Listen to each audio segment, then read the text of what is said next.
This is how I'm able to make months of progress in just a few weeks. And it comes from experiencing both the good side and the bad side of time management. So take what I say and make it work for you. But as usual, we are going to use a Pokemon example. So let's go ahead and go with Snorlax and Alakazam, representing bad time management and good time management.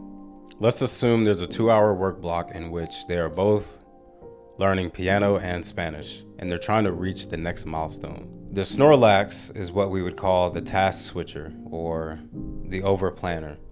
He has a long list of unordered things to do, but he does have something he wants to do. So he's not completely wasting time. However, it's not as structured as it should be.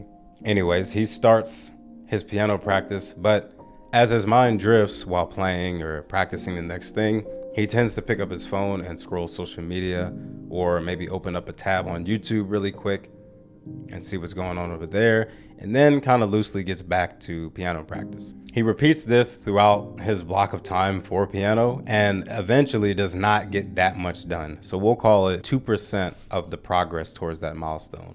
He eventually switches to Spanish to practice that. However, it's kind of the same distracted pattern, all over the phone, all over YouTube, back to Spanish, and so on. And so we'll say he gets 3% of that milestone done that day.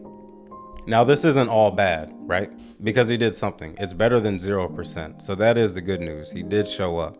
However, he tends to feel guilty because of his high expectations.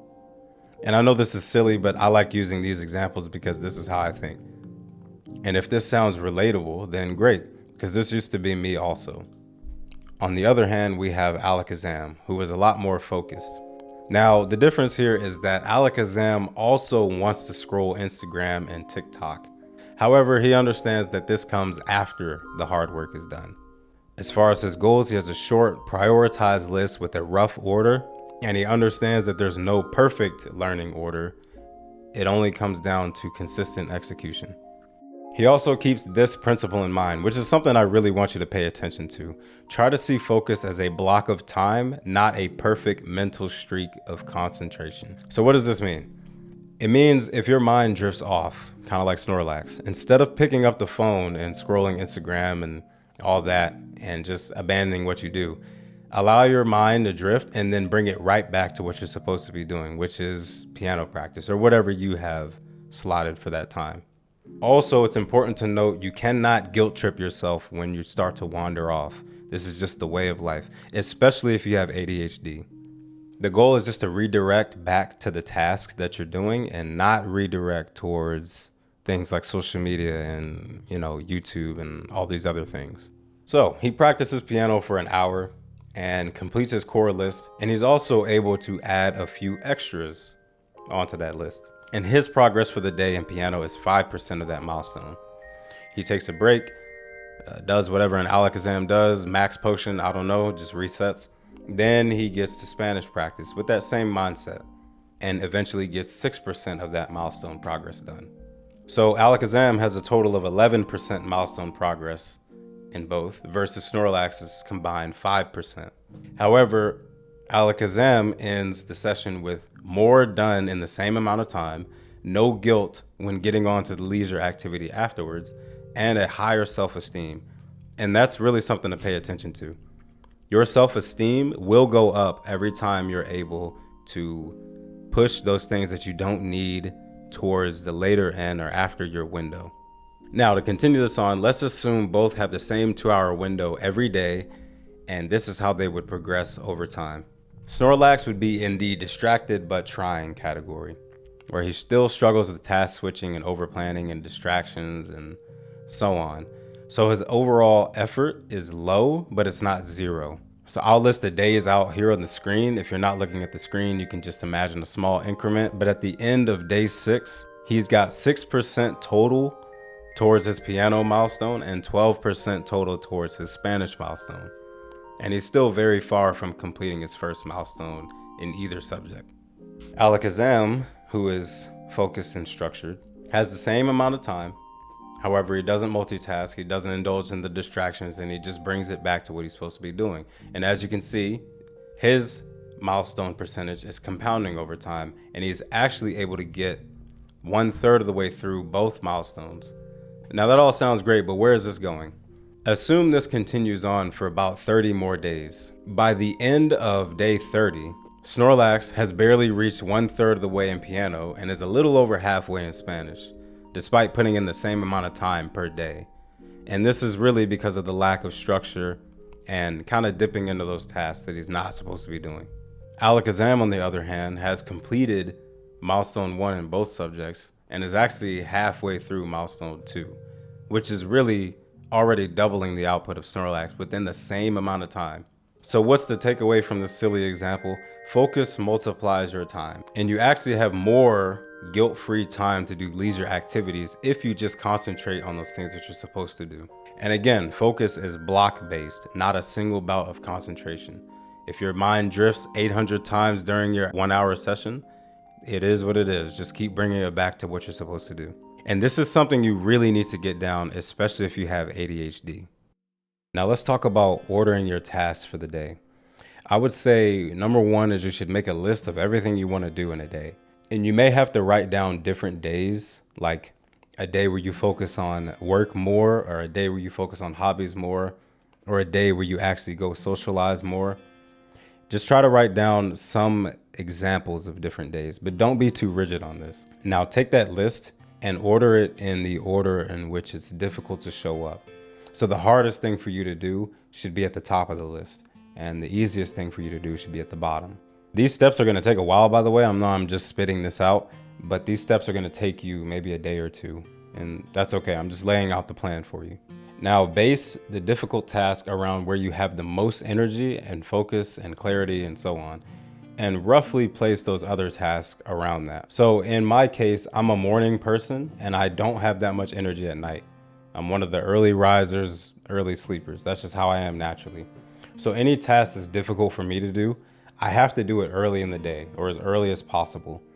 And things that are easier for me to do pretty much can come at the end of the day because I don't need as much willpower to do those. My musical interests are actually on very conflicting schedules. It's very easy for me to play guitar because I've been doing that for a long time. Sometimes it's hard for me to play piano, so I tend to have to do that early in the morning.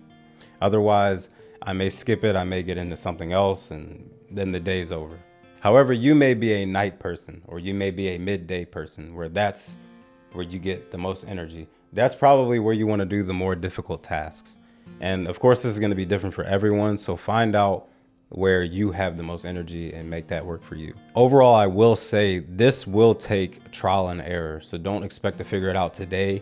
Even if you think you know where you have the most energy or where you believe you have the most productivity, it may still take some trial and error. I will also say do not force trying to make yourself into someone you're not. I know it's hot these days to say wake up early and do this and do that. If you're not a morning person, it's not any use for you to get up and just be unproductive in the morning for no reason. Especially if you know you have a different time of day where you have a lot of energy. Just maximize that. I'm not a night person, so you won't see me being extremely productive at night.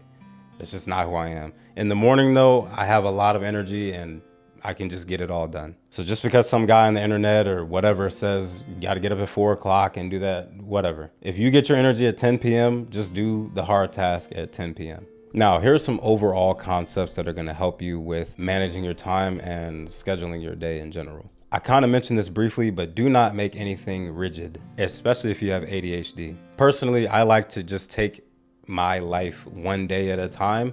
I'm not really good at planning out long, like super rigid schedules and actually sticking to them unless I've done it before.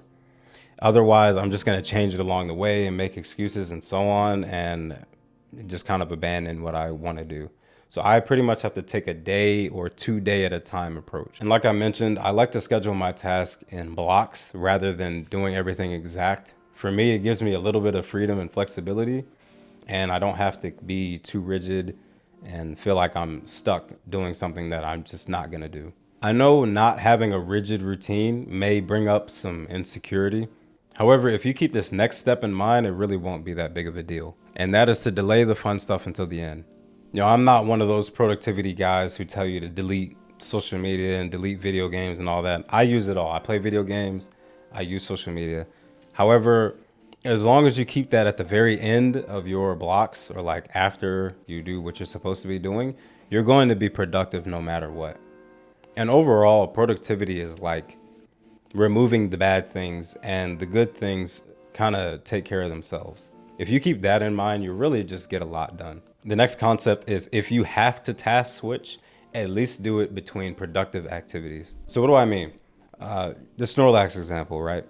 Where he's on YouTube and on his phone and, you know, back to piano and other things. Rather than doing that, if you need to just switch, I would say switch from piano to guitar, or piano to studying your language, or whatever you do in your day. This is just my examples, but you know, make it work for you.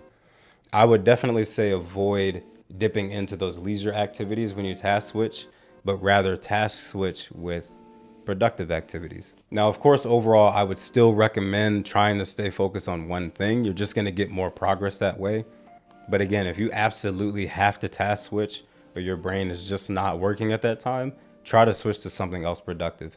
It may just be a need to do something a little bit new, but not something on a fun side. And just for transparency, this is something I tend to do sometimes. I will play piano while I study a language, and I'll just go back and forth. But I try to keep the social media and all that for later. This next one's kind of corny, but you know, I have to say it. Progress, not perfection. We've heard this 8 million times. Here's 8,000,001. Some days you're going to be Snorlax, and some days you're going to be Alakazam, and that's just how it goes. Try not to beat yourself up if you're not having the most perfect routine, because you're a human. At least I assume you're human if you're watching this. The next one is to enjoy your life. You know, none of this productivity and time management and all that stuff is as serious as the internet likes to make it. There's often this notion of, you know, if I don't check this box, if I don't do this thing, if I don't complete these tasks, that the world's just gonna stop and someone's gonna take me to prison and blah, blah, blah. None of that's really gonna happen. At least I hope not. It's just a check in the box. Don't let it bring your mental health down if you're not doing it perfectly. That's one of the worst things you can do, so really try to avoid that. And now the last concept is to subscribe and hit that bell on this channel if you want to see more, and hit the like button if you actually like the video. If you don't do any of that, I will send Toji Fushiguro to come and get you. If you have any questions, you can leave them in the comments. I am also curious on how you guys manage your day. Do you do it like me? Are you all over the place? Do you get your energy at night? I kind of want to get more of information on the audience. So just let me know in the comments.